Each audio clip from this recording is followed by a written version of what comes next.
Buenos días a todos, gracias por estar aquí conectados.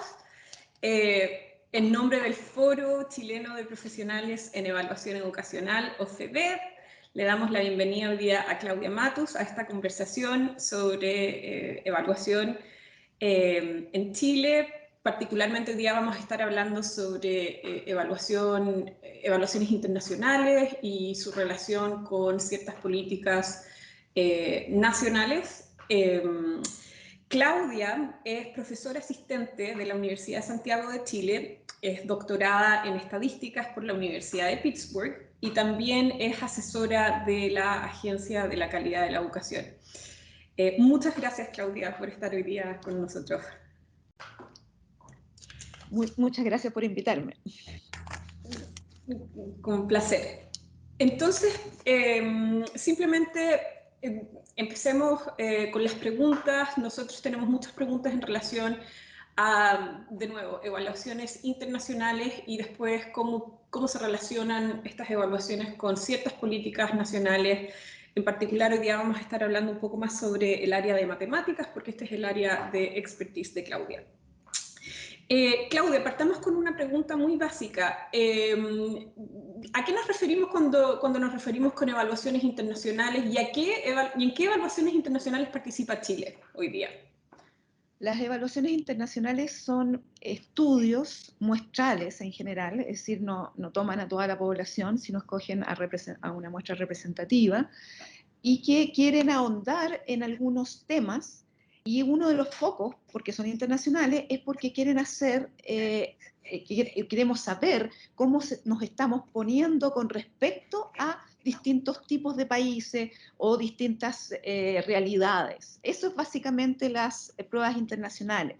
Pueden ser encuestas sencillamente de percepción, opinión o ¿cómo se llama? Conocimientos, porque hay encuestas, como se llama, por ejemplo, de educación cívica, pueden ser de logro educativo, de que saben los niños en algún nivel del sistema escolar, como STEAMs o PEARLS, o otras pruebas que ya son de logro propiamente tal y curriculares, o pueden ser de competencias, como PISA, que trata de averiguar qué es lo que podrían hacer los estudiantes con lo que han aprendido en el sistema escolar al término más o menos de su formación.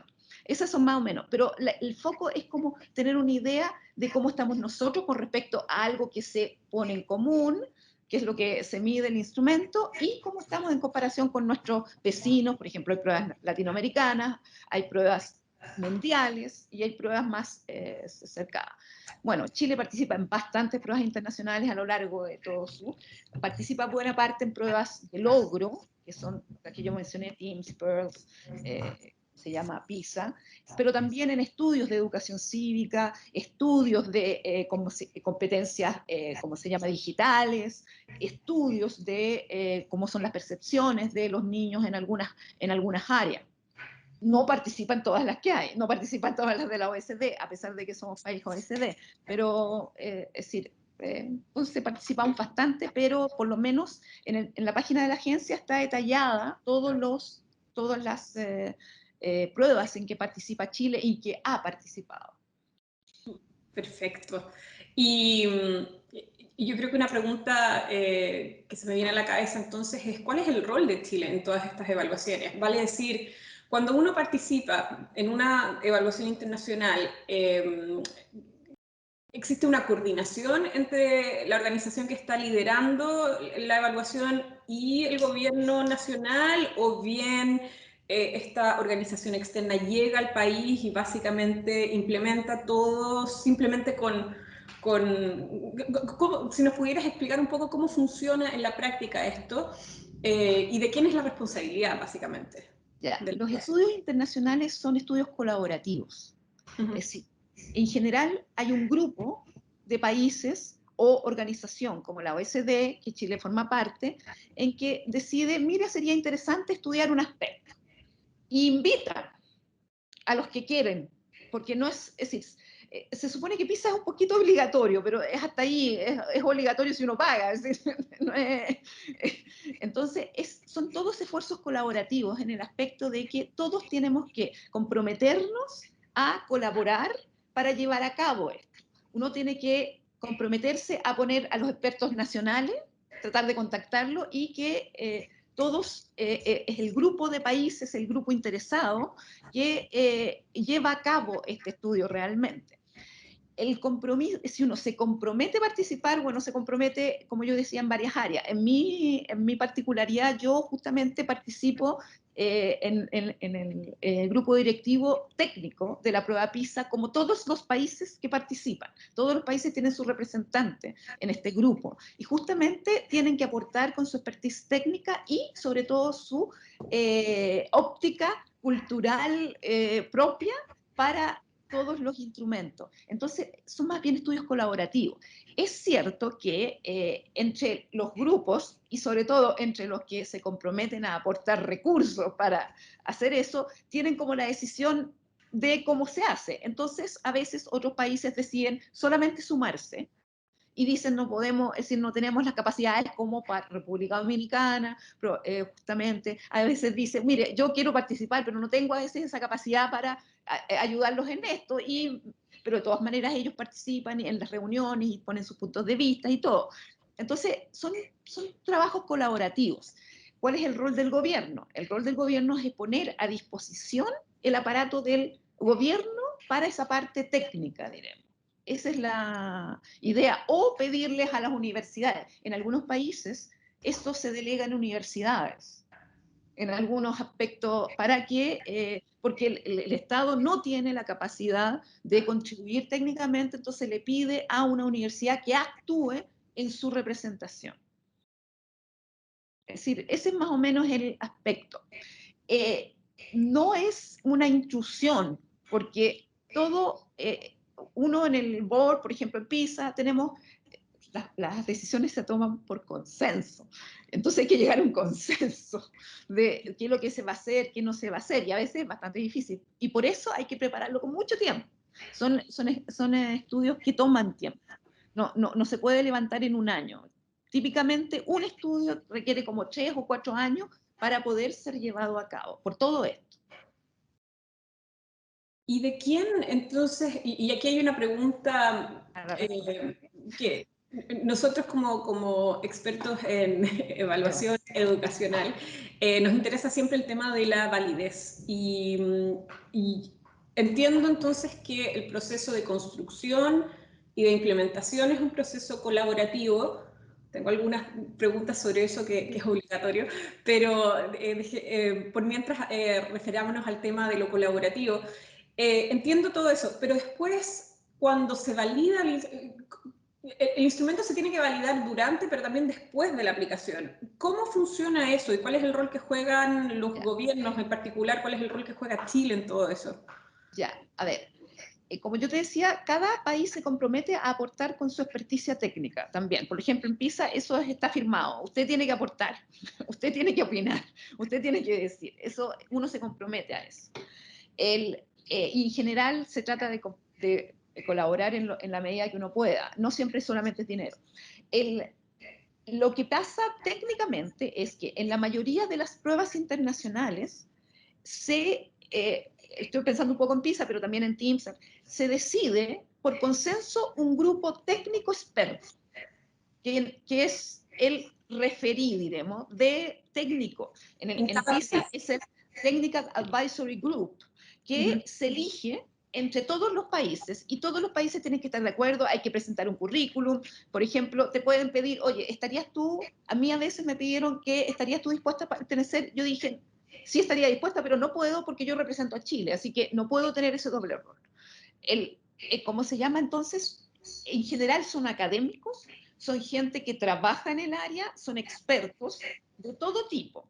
Se trata, por ejemplo, en PISA, que esté bien balanceado desde el punto de vista que no solo sean los países, como se llama, europeos, Estados Unidos, los países asiáticos, que monopolicen, o sea, tienen que estar todas las sensibilidades. Y justamente si hace falta, por ejemplo, nos piden encarecidamente, por favor, necesitamos expertos latinoamericanos, necesitamos expertos, no hay mucho país africano, así que no tanto, pero sí del sudeste asiático, de Latinoamérica, de todo eso tienen que estar representados. Entonces, Y eso pasa más o menos en todas las pruebas internacionales que tienen ese Technical Advisory Group que se decide y, y ellos son los que toman las decisiones y políticas técnicas. Esas decisiones son refrendadas por el organismo que es más operativo, que sería en PISA PISA Governing Board, el PGB. Y en TEAM sería el grupo ejecutivo, que sería la universidad en Boston College, perdón. Ya. Entonces, ahí hay una comunicación y técnicamente no se puede hacer nada sin que ellos den el visto bueno. Por lo tanto, ¿es ese Technical Advisory Group el que se encarga de la validez de la prueba? Se encarga, claro, pero generalmente todo esto, es decir, estas pruebas son de largo alcance. Entonces, la OECD, por ejemplo, licita la construcción de la prueba y hay instituciones que son grandes y tratan de incluir a instituciones chicas y todos por ejemplo, Acer o el ITS o CITO o distintos grupos que son validados internacionalmente, se encargan de hacer, por ejemplo, el marco de referencia, pero tiene que ser validado por el PISA Governing Board, que somos todos los países, y el Technical Advisory Group. Y hemos tenido, por ejemplo, el PISA Governing Board rechazamos 3 veces el framework de una de las pruebas porque no nos convencía.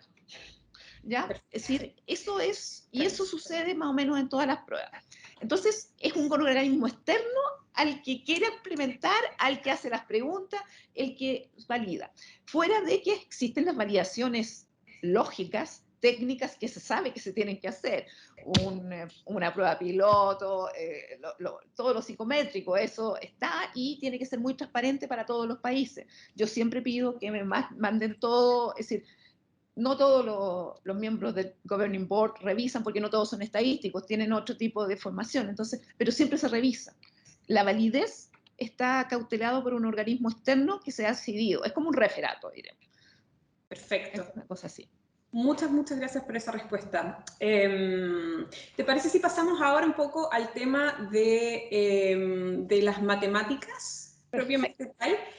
Y Claudia, ¿te puedo pedir un favor? ¿Puedes bajar un poquito la cámara? Cosa que ¿Cómo? ¿Así? es perfecto, perfecto. Ahí está. Muy bien.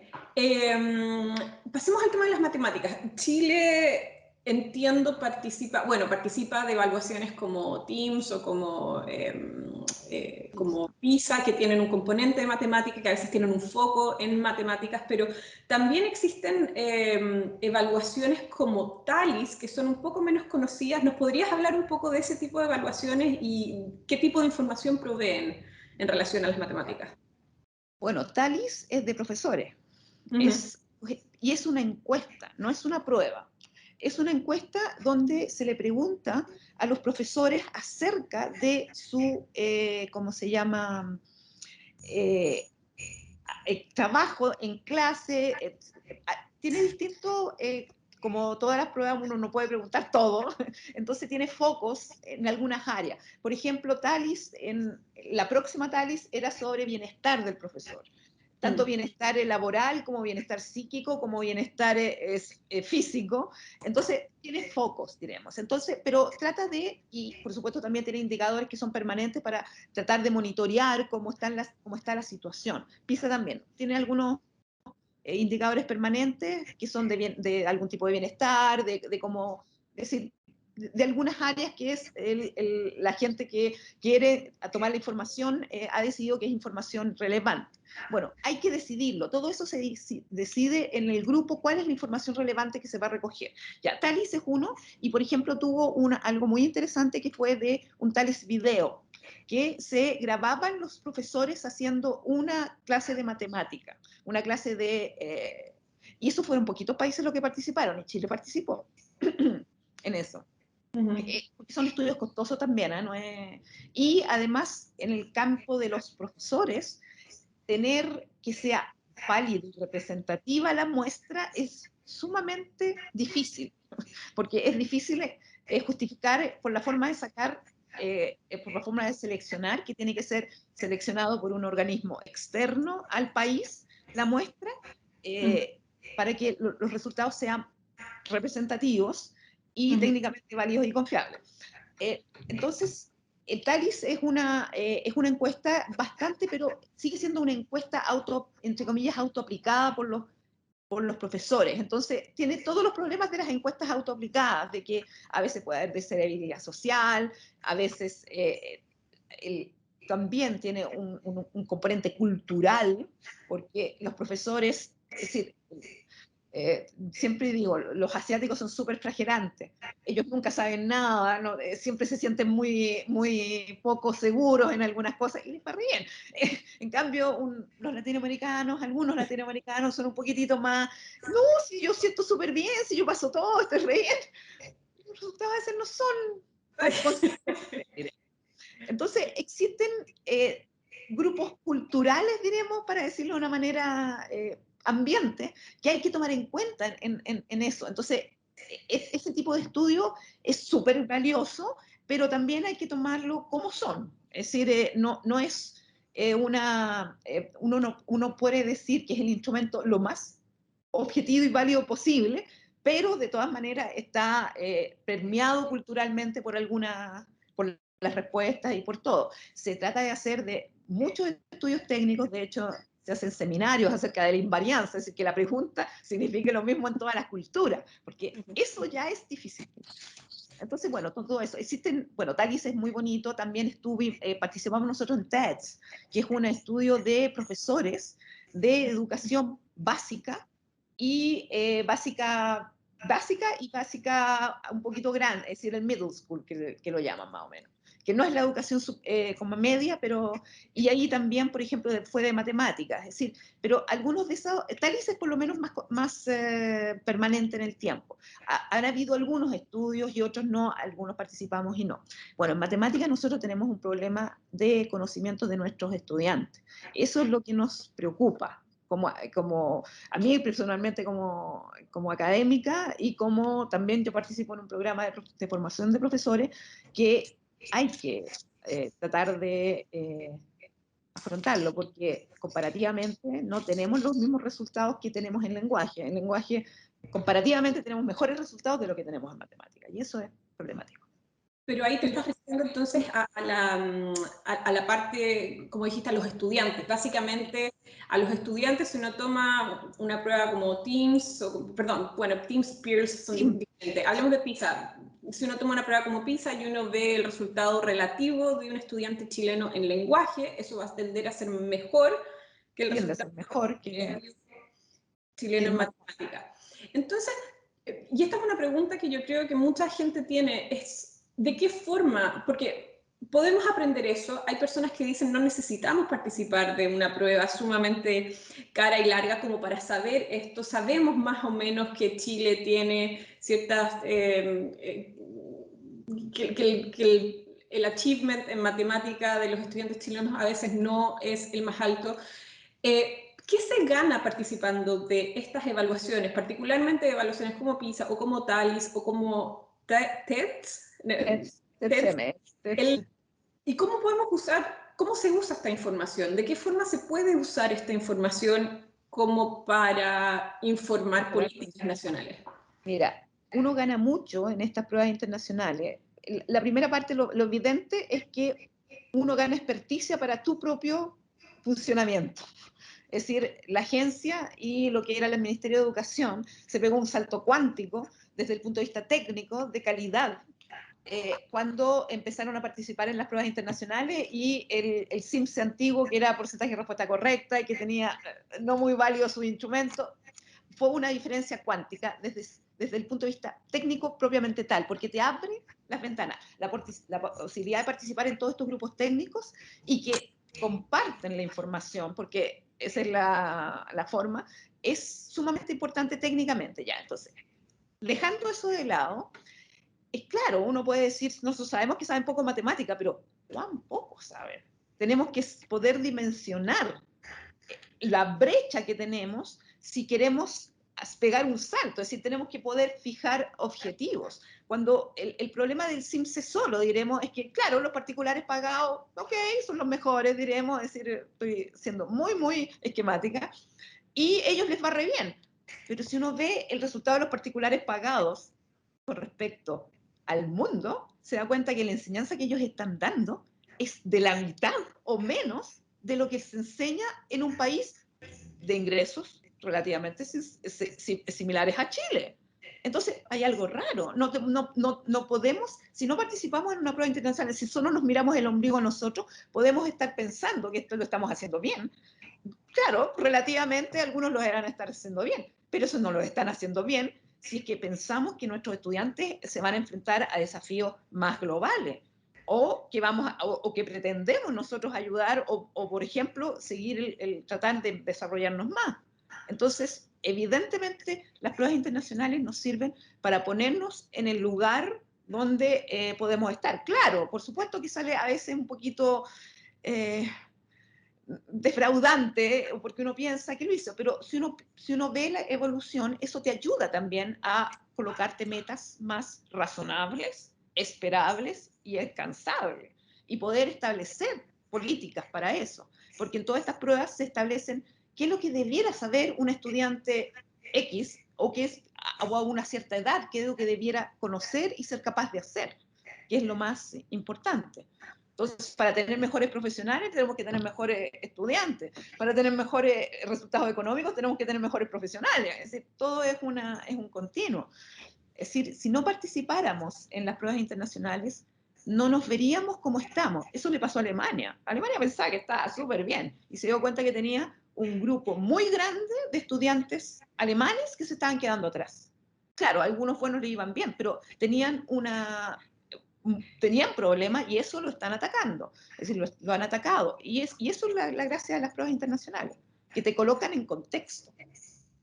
Y en relación, muchas gracias por esa respuesta. Yo siento que cada respuesta abre una serie de preguntas enormes, pero en función del tiempo, me gustaría cerrar con una o dos preguntas en relación a, ok, desde tu perspectiva, y tú conoces bien los datos y conoces bien los procedimientos y todo esto, estamos quedándonos atrás en matemáticas. ¿Qué, de nuevo, una cosa es saber que en términos relativos no nos va muy bien, y la otra cosa es saber exactamente qué tenemos que hacer como para salir de allí? ¿Son las pruebas internacionales capaces de informar eso? Y en particular, ¿tienes algún ejemplo de eso que nos pudieras compartir? Mira, estamos trabajando justamente, tomamos la prueba de Teams, octavo básico, y hicimos, Teams también le pregunta a los profesores. Esa es una de las gracias también, que no solamente se mide al estudiante, sino se mide, a veces se recoge mucha información de contexto para tratar justamente de entender por qué se obtienen los resultados que se obtienen.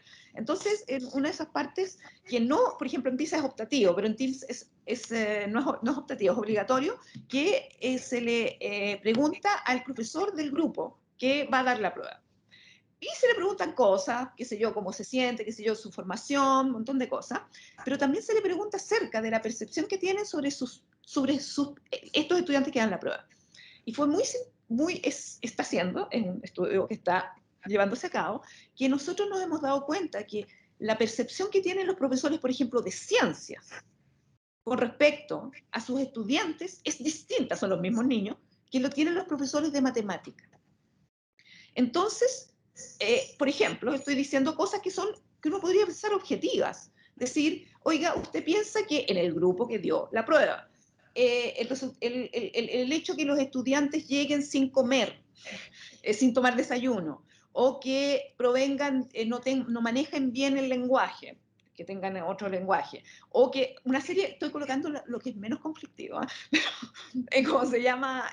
Y otro tipo de aseveraciones le provoca que el estudiante rinda menos en el ramo, y los profesores pueden decir, sí, no, esto no es un problema, esto sí es un problema, qué sé yo.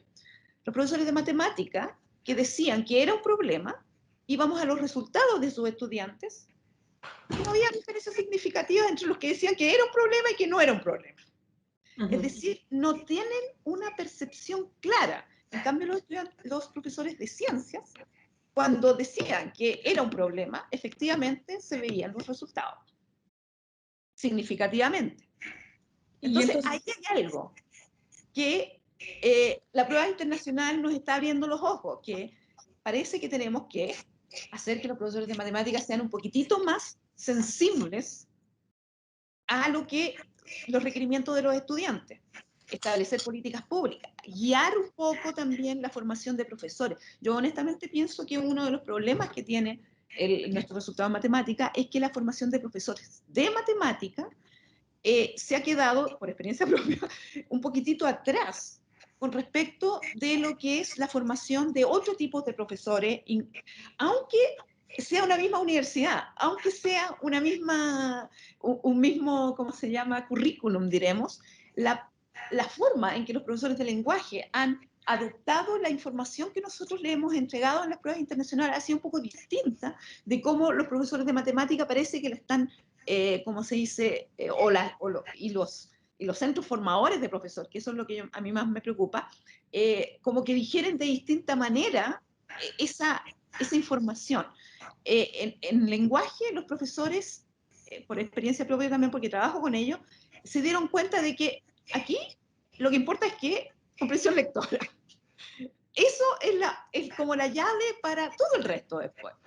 Si yo quiero lograr otra cosa, si que el niño no está entendiendo, que algo es de orgullo, pero si el niño no está entendiendo, no importa que no va a poder ver la riqueza en el poema, tampoco. Entonces mejor ataquemos eso.